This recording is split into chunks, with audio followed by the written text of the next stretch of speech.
get ready to flex those language learning muscles because today's deep dive takes us right into the heart of vocabulary acquisition. You know how important repetition is when learning new things? Right. But did you ever stop to think if it actually works? Yeah? Like, is there a magic number of times you need to hear a new word before it sticks? It's a question that's fascinated language teachers and researchers for ages. And the study you wanted to explore tackles it head on. Yes. This research paper, all about repeated read-alouds in English as a foreign language classrooms, really piqued my curiosity. Okay. Tell me what makes this particular study so unique. What's fascinating here is that the researchers went beyond simply observing if kids learned new words. Okay. They got really specific, measuring how vocabulary learning changed with each listen. Imagine that, quantifying the impact of repetition. They did this with a cleverly designed experiment using a wordless picture book and, get this, 8 completely made-up words. Okay, made-up words. Now that's creative. Yeah. But I can see why they do that, ensures no one has a head start. Exactly. These pseudo-words, as they're called, acted like blank slates, allowing researchers to track how quickly and effectively those brand-new words took root in the students' minds. So walk me through this. Where did this all take place? Picture this. 4th grade classrooms in Taiwan.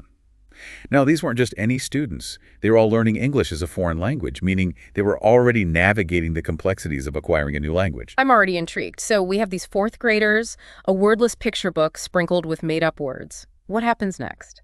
Enter the storytellers. Native English-speaking teachers brought in to read this unique book aloud. And not just once.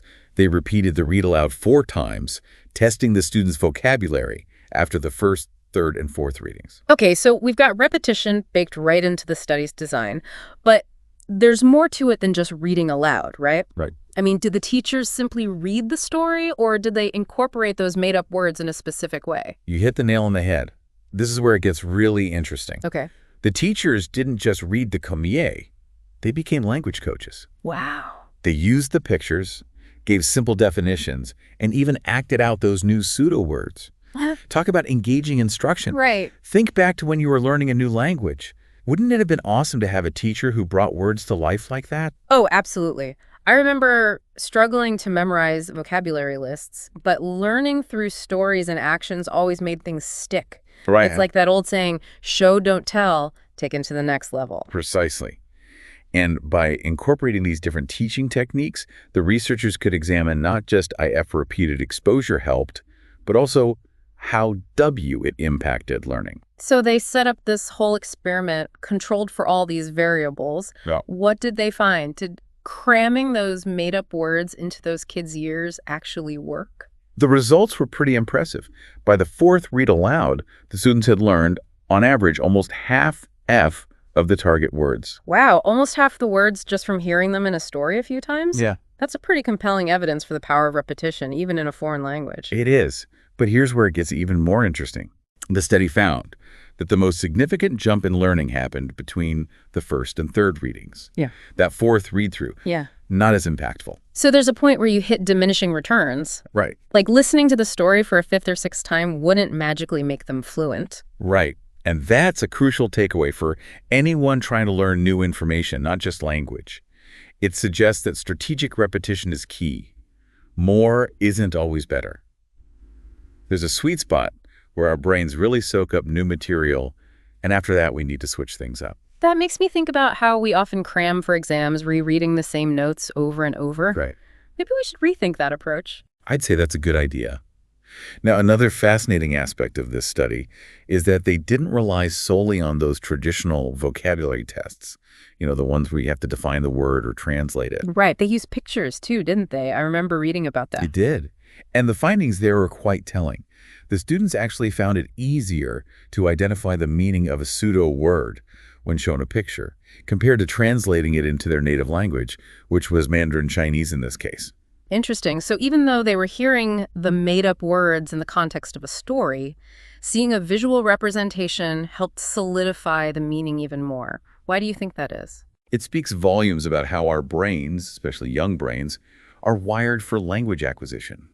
Visual cues provide that extra layer of context and connection. It's like creating a mental picture alongside the word, making it more concrete and memorable. It reminds me of when I was a kid. Learning new words often involved picture books or my parents pointing things out in the real world. It wasn't just about abstract definitions. It was about making those connections through experience.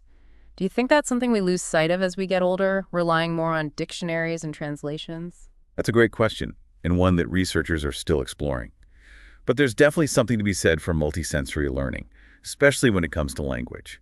Think about how many language learning apps incorporate images and even videos these days. They're tapping into that same principle. Makes sense. So we've seen how repetition, even strategic repetition, can significantly impact vocabulary learning, especially when combined with engaging teaching techniques and visual aids. But this study was conducted with a very specific group, fourth graders in Taiwan. Do you think these findings would hold true for older learners, like teenagers, or even adults picking up a new language? That's the million-dollar question, isn't it? It is, and I bet our listener has some thoughts on that too. So while we can't say for certain without more research, there's good reason to believe that these principles, strategic repetition, engaging instruction, visual learning, could benefit language learners of all ages, even you. Absolutely. Think about it. Our brains are wired to make connections. Every time we encounter something new, especially in a meaningful context, those neural pathways get a little bit stronger. Yeah. And what better context for language learning than a story, especially one brought to life through pictures, actions, and a bit of theatrical flair. It's like creating a multisensory experience for your brain, much more engaging than just staring at flashcards. Right. But let's go back to those intriguing findings for a moment. Okay. The fact that the biggest jump in learning occurred between the first and third read-aloud. What are the implications of that? It highlights the importance of finding that sweet spot between familiarity and novelty. Right. 3 exposures seem to have created a solid foundation for those young learners, allowing their brains to grasp the new words and start using them. So it's not just about mindless repetition. You've got to give your brain time to process and integrate those new words. Yeah. But then it makes you wonder, what happens after that third exposure? Why didn't those fourth readings have as much of an impact? This is where it gets really interesting. Okay. It suggests that at a certain point, we might benefit more from encountering those new words in different contexts. Okay.